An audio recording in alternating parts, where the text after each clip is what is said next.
How's everybody doing today? Swagkage here, and welcome to today's video where, as you can tell from both the title and the thumbnail, we're going to be talking about Tsunade versus Kakashi. And let me preface the discussion by saying that this is probably the trickiest versus battle I've ever discussed up to this point on the channel, and no matter how many more versus battles I do after this one, it's going to remain a contender for that title for a very long time. I think the biggest factor that contributes to that is the fact that Kakashi and Tsunade are completely different fighters. Like, in terms of combat, they are pretty much diametric opposites. Kakashi relies primarily on tactics and using his diverse arsenal of jutsu and his incredible intellect to overcome his opponents, whereas Tsunade, on the other hand, primarily relies on using her incredible strength and ridiculous durability, both of which allow her to fight much more recklessly than Kakashi can afford to, as he tends to be very meticulous and often aims to avoid making even a single mistake when fighting. Now, that's not to say that Tsunade is some idiot meathead with no aptitude for strategy, or that Kakashi is physically inept and is forced to use his intellect to compensate for that. Both of them do incorporate aspects of the other's fighting style into their own, but for the most part, they approach combat in completely different ways. Now, the reason why establishing all of this is important is because Kakashi is a fantastic example of a tactics-based fighter, and Tsunade is a wonderful example of both a sweeper and a tank. Both of them are really good at what they do, and it's hard to say which of them is better at filling the role they each aim to. In other words, this means that while they are examples of two completely different kinds of fighters, they both have comparable, if not equal, merit as shinobi. This isn't a discussion to find out who is better, but rather which arsenal works better against the other. It's almost like rock, paper, scissors. So you guys know the drill. I'm going to be analyzing the arsenals of both fighters, comparing the two of them, and seeing which one comes out on top in multiple scenarios. Now, before I get into the meat of this video, let me give a brief shout out to a friend of mine that regular viewers of the channel have no doubt heard me mention before. A friend of mine owns a website called Phantomos.com where you can buy a whole bunch of anime merchandise, particularly Naruto merchandise, at a pretty reasonable price. He's got stuff like Sharingan fidget spinners, Gamachan wallets, headbands, Akatsuki cloaks, you name it, and currently just about every single item in his inventory is on sale. I'm not even being paid for this sponsorship. I'm just really good friends with the guy and thought I'd give him a shout out. He's helped me out a whole bunch of times in the past, so it'd mean a lot to both of us if you could at the very least check out his catalog. You don't have to buy anything, but I'll leave a referral link in the description so you can go look through the store and see if you find anything you like. Anyway, with that out of the way, let's get on to the actual battle. So first, I'm going to be analyzing Tsunade because, well, presumably she's the one that most people know less about. Now, in part one, you don't get to see a whole lot of what Tsunade is capable of because the only time we see her fight seriously, that being not against Naruto, she receives a pretty severe handicap. Now, I've always assumed that when she started fighting Kabuto, she wasn't really too serious about it. She didn't think Kabuto would be that much of a threat, and because of that, she ended up getting herself fucked up as Kabuto was able to do a whole bunch of internal damage, cut muscle, ligaments, all that sort of stuff. You know how it went. I'm going to assume that all of you guys have seen the fight. And that's all without mentioning that it took her a while to get over her crippling fear of blood, like at least until the fight was already halfway over. So suffice it to say, part one didn't show us anything close to Tsunade's full potential. However, that said, Tsunade does still have some pretty crazy feats in part one. Like, a single kick did this, and there was the time she split apart the ground with her finger, and then, like, she shattered the wall by casually beating against it, and then there's that time where she lifted Gamabunta's fucking sword like it was nothing, and then used it to pin Manda down, and she was able to survive getting, like, thrown through the air, and, like, slammed into the ground, and stabbed, like, 80 billion times. Now, I don't want to be too dismissive of part one Kakashi here, and just not even bother taking a look at what he's capable of in this video, but, I mean, he's really a complete non-threat to Tsunade here. Seriously, part one Kakashi's feats are like shit compared to the ones he pulls off in Shippuden. He's nowhere near as dangerous, nowhere near as intimidating or impressive. Like, he's really fodder compared to his Shippuden self. The only way he'd really even have a chance against Tsunade is by activating his Sharingan, and as the series clearly shows us, he's not really capable of keeping his Sharingan active for very long. It seems like Tsunade can use her creation rebirth for a much longer period of time, and with that jutsu active, there's really nothing Kakashi has up his sleeve, in part one anyway, capable of taking Tsunade out. Again, I don't want to be too dismissive of him here, but in part one, he's not too impressive. But for the sake of fairness, since I did analyze part one Tsunade for at least a little bit in this video, let's take a look at what Kakashi has pulled off in part one. So in the Land of Waves, Kakashi was only able to keep his Sharingan active for long enough that he could copy 2 of Zabuza's jutsu. This was more than enough for him to take Zabuza out, but the point is that he wasn't able to use it for very long. Now, it would be pretty unfair to neglect to mention that Kakashi had his Sharingan Sharingan active for a pretty decent length of time before he copied the Water Dragon and Giant Vortex Jutsu, as he was stuck in Zabuza's water prison with his headband lifted for a little while. But it was still a really short length of time, and this use of his Sharingan on its own was enough to leave him bedridden for a little while. On top of that, he says to Sasuke that he's only capable of using the Raikiri 4 times in one day, which further communicates that he doesn't have a lot of stamina early on in the series. He won't be able to pull off a whole lot in the fight against Tsunade before he runs out of chakra or tires himself out, and if he tries to use his Sharingan against her, it will make things even harder for him. The best point in Kakashi's favor that I can think to mention is the fact that Orochimaru said Kabuto was around Kakashi's level in part 1, and Kabuto then went on to pretty much tear Tsunade to pieces, but as I mentioned earlier, this was likely because Tsunade wasn't taking him too seriously and hadn't fully gotten over her fear of blood. Not to mention, Kabuto did a whole lot of internal damage that Kakashi wouldn't be able to replicate. Mitotic regeneration also seemed capable of healing all of this internal damage anyway, so if Kabuto severing Tsunade's muscle ligaments wasn't enough to stop her, I really don't think that anything in Kakashi's arsenal would be capable of the same thing either. And based on the looks of things, a couple of hits from Tsunade would be more than enough to kill Kakashi, so you end up in a situation where he has far less room for error than Tsunade does. She has an overwhelming physical advantage, and things really just don't look too good for Kakashi here. So the first round, part 1 Tsunade versus part 1 Kakashi, goes to Tsunade. Once we enter Shippuden territory though, that's where things get a lot more complicated. Now Tsunade has practically 0 feats pre-Fourth War, but there's nothing in the series that seems to imply some large gap in strength between pre-war Tsunade and war Tsunade. So for the sake of the video, I'm just going to assume that early Shippuden and late Shippuden Tsunade are the same. If necessary, I'll also make a couple references to part 1, because what she's capable of doesn't really seem to change too heavily between part 1 and Shippuden. Of course, she's obviously much stronger after the 2.5-year time skip, but her growth isn't nearly as significant as Kakashi's is. Now, before I get into specifics, I'll go ahead and establish that Tsunade's main advantages here are going to be that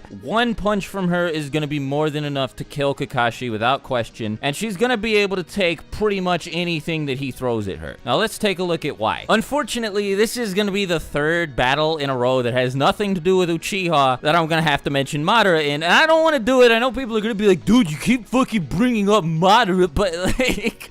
Tsunade's feats in Shippuden come, like, directly from her fight with Madara and nowhere else.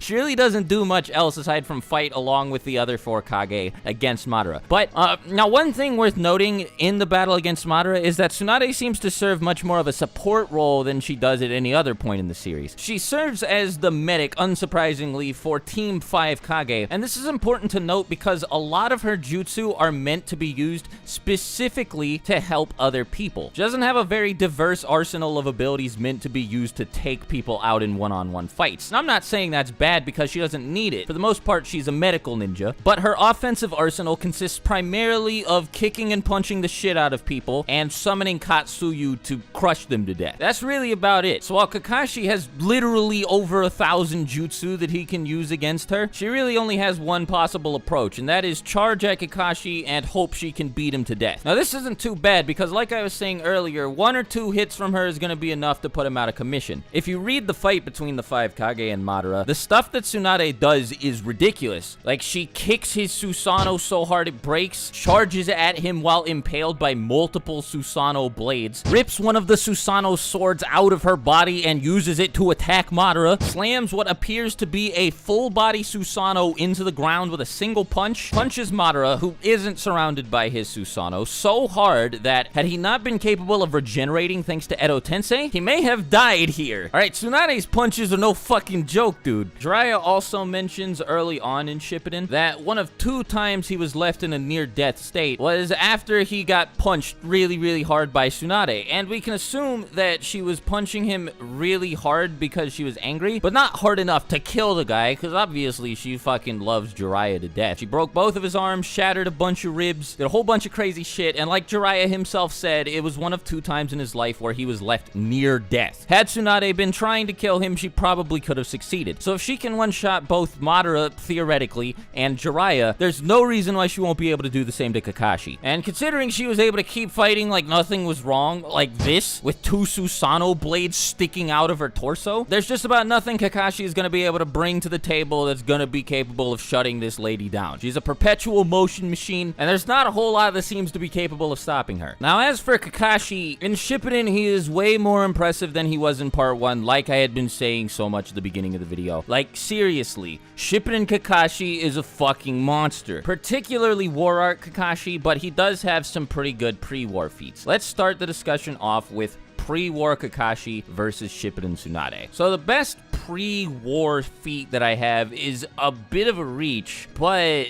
basically, Kakashi comes out of nowhere, completely undetected by anyone in the area, and stops Sasuke's Chidori before he's able to use it to stab Sakura. Now, here's the thing. Sasuke was able to tag the fucking Raikage with Chidori, so assuming he was moving at full speed with killer intent against Sakura, this makes Kakashi relative to the Raikage in terms of speed. That's probably wanking Kakashi, like, significantly, but it's something that shouldn't be completely dismissed or ignored. He also later manages to warp one of Sasuke's Susanoo arrows away with Kamui. He was able to warp one of the Asurapath's projectiles with Kamui. I mean, also, let's not forget, Kakashi now has Kamui now that it's Shippuden, and this poses a really big problem for Tsunade, because with the precision that Kakashi displays in late Shippuden, or I should say late early Shippuden, like late pre-war Shippuden, it seems like he'd have absolutely no problem using it to snipe her head off. Now, to be fair, that's probably a bit of a reach, because if Kakashi was capable of warping people's heads away with Kamui, you'd think he would have done it a lot more,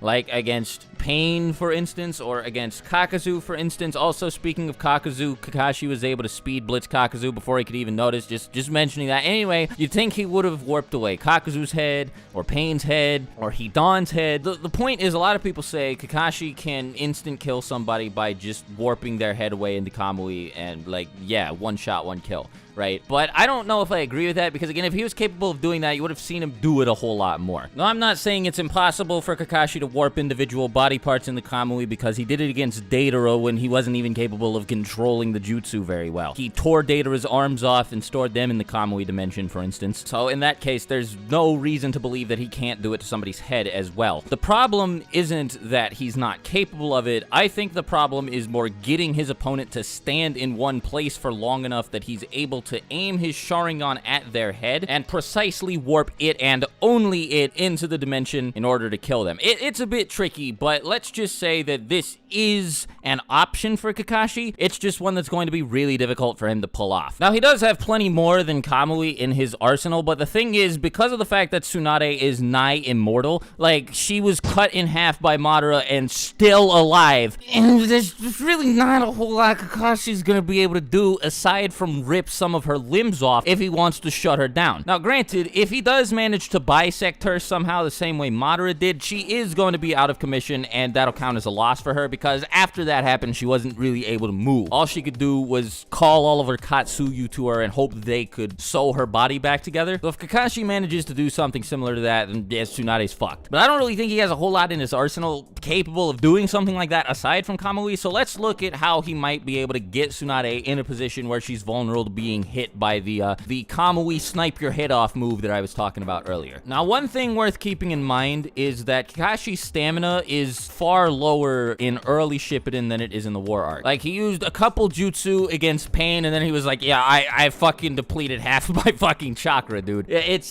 a little ridiculous. To be more specific, the jutsu in question were a lightning release shadow clone and a couple uses of the Raikiri. Really, not a whole lot of jutsu, and certainly nothing that's gonna keep Tsunade down for long. Now, with the help of Choji and Choza using a double human boulder combination, he was actually able to get the Diva Path in a position where he could have been stricken with the Raikiri, and it seemed like that was game over, dude. Like, Pain looked pretty shook. If Kakashi would have landed that Chidori, it would have been over, but sadly, the Asura Path came in just in time to take the blow instead. Also, on top of that, I don't think a Chidori is gonna be enough to kill Tsunade if she's got mitotic regeneration active anyway, but I do wonder if Tsunade was put in the same position, if Kakashi would be able to use Kamui quickly enough to snipe her head off. Like, he carried some chains with him and then used them to bind the Diva Path in place. You know, kept them hidden away until Pain's guard was down, and then used them to restrict his movements so that I could hit him with a Raikiri without being interrupted. If he could pull something similar off against Tsunade, then I can't really see any way for her to get out of it, though I honestly don't think that the chains he used to restrict the Diva Path would be anywhere near strong enough to keep Tsunade held down.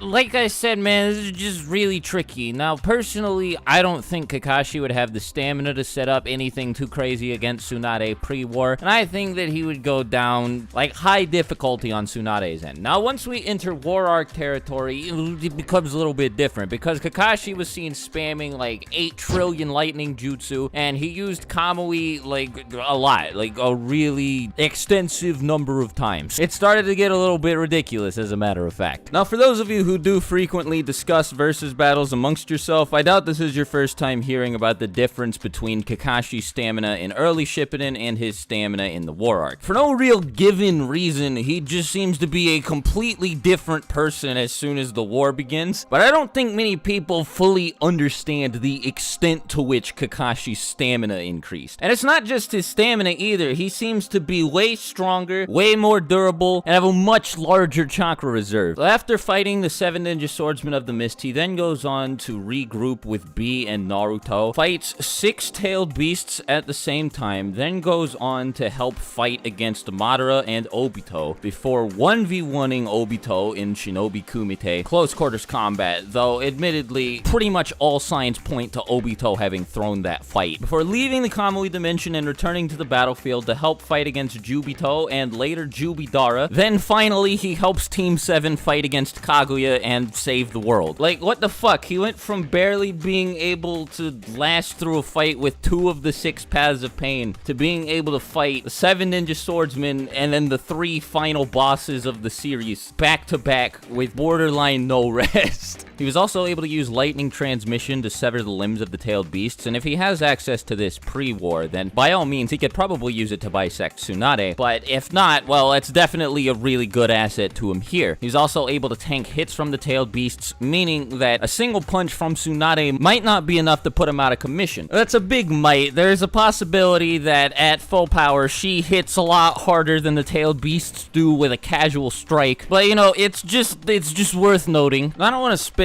too long going over Kakashi's arsenal here, so I'll just get right to my conclusion. I'm gonna have to give this round to Kakashi solely because it seems like he has unlimited chakra and unlimited stamina. Like, even disregarding the possibility that he's also physically stronger and faster in the War Arc than he is in early Shippuden, the fact that he has what seems to be a never-ending supply of chakra to draw from, along with his supposed arsenal of 1,000 jutsu, combined with his intelligence, there's no way he's not gonna be able to come up with some way to catch Tsunade off guard and hit her with lightning transmission. And while Kakashi was, near the end of early Shippuden, able to use Kamui pretty quickly, he's able to use it, like, on the fucking fly in the war. Like, for instance, to teleport a moving KCM2 Naruto, you know, a guy way faster than the fucking Raikage. So if he's able to do that, I can definitely see him creating a handful of shadow clones and using them to distract Tsunade while he sets up a Kamui GG. The reason I didn't give him the win in early Shippuden or in part 1 was because he just seemed so limited in what he could do. Like I said multiple times at the beginning of the video, Kakashi has to be far more meticulous and careful when he's fighting enemies, because generally he has far less room for error than they do, thanks to his small reserves of chakra and low stamina. But in the War Arc, Kishimoto seemed to completely strip him of that weakness, immediately making him one of the deadliest ninja in the whole series. Well, as a matter of fact, he already was one of the deadliest ninja in the whole series at the start of Shippuden. But in the War Arc, he's fucking crazy, dude. Once you take away Kakashi's physical limitations, you're left with a guy who has what seems to be an endless arsenal of abilities that he can use freely over and over in combination with one another without having to worry about exhausting himself. And with the sort of shit Kakashi's shown himself to be capable of pulling off with his physical restrictions, I don't even want to think about what he'd be able to do to Tsunade without them. I don't know exactly how he'd manage to pull it off, but I can say without a shadow of a doubt that I firmly believe he'd be able to either A, bisect protect her with lightning cable, or B, land Kamui on her. Let's not even talk about dual Mangekyo Sharingan perfect Susanoo Kakashi. That's a fucking no-brainer, and it's a total mismatch. Tsunade gets stomped. Moving on. Hokage Kakashi without his Sharingan is a pretty interesting opponent for Tsunade to have, because he doesn't have his Kamui spam anymore like he did in the war, but he still does have his superior stamina, and he's also capable of using all of the other crazy fucking jutsu that he copied with his Sharingan. Now, he won't be able to read Tsunade's movements as well as he would be able to with his Sharingan, so I'm honestly not sure who I want to give this to, but I know for a fact he has to be faster and physically stronger. And if the gap in his physical abilities is anything like the gap between part 1 and part 2, then I'd honestly have to say that he's probably stronger here than he was in the war arc, even with his Sharingan. Now, the thing is, the two jutsu that he had access to that I was certain would be capable of taking Tsunade out were Kamui and Lightning Cable or Lightning Transmission. And he's not capable of using either of them without his Sharingan, because Kamui is an ability tied to his Mangekyo Sharingan, and Lightning Cable is a derivative of the Raikiri, which he is no longer properly capable of using without his Sharingan as well. Now, he did create the Purple Lightning to replace the Raikiri, and because of the fact that he's able to use the Purple Lightning as a projectile, it might be even easier for him to create a Lightning Cable with it, but I'm not entirely sure. I see no reason to believe that he wouldn't be able to create a Lightning Cable this way, but at the same time, it is still very possible that he can't. So this is pretty much my take on it. Even without Kamui, if this buffed Kakashi is still capable of using Lightning Cable, then unless Tsunade has something new aside from the Creation Rebirth up her sleeve, I'm gonna have to give this round to Kakashi as well. However, if he isn't able to use Lightning Cable anymore, I really don't see any other way for him to take her out, because aside from having her head cut off or her body cut in half, there's pretty much no way to take her out when she's using the 100 healings jutsu. It's a bit more up in the air, but that's what I think about it. So anyway, I think I've talked for long enough about this battle. Sorry if I seemed a bit scatterbrained, especially near the end. Talking about this for over 20 minutes has